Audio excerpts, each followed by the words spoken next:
السلام علیکم سر. وعلیکم سر السلام. آپ نے ابھی کہا کہ قبر سے مراد یہ گھڑا نہیں جو ہم بناتے ہیں اور ڈیڈ باڈی کو اس پہ جو ہے لے کر دیتے ہیں.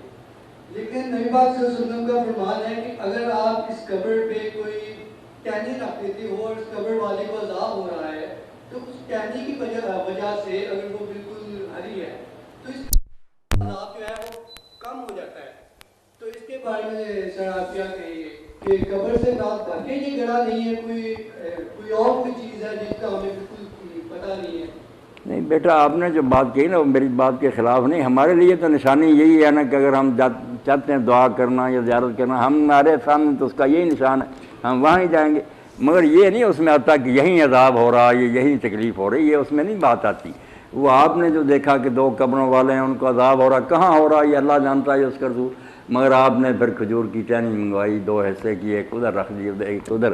اب بہت سے لوگوں نے یہ بھی نکال لیا کہ پھول تازہ پھینکنے چاہیے, چھڑیاں رکھتے ہیں تازہ.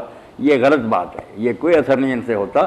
وہ تو اللہ کے رسول نے بیٹا شفاعت کی تھی, دعا فرمائی تھی, ساتھ صاف لفظ ہے, فرمایا میری دعا کی برکت سے شاید جب تک یہ ٹہنیاں خشک نہ ہوں اس وقت تک اللہ ان کے عذاب میں تخفیف کر دے. ٹہنیوں کا اثر نہیں, ٹہنیاں ایک حد مقرر کی تھی کہ ہمیشہ تو عذاب ہٹ نہیں سکتا, جب تک یہ خشک نہیں ہوتی شاید اللہ تعالیٰ میری دعا کی برکت سے اس وقت تک کچھ کمی کر دیں.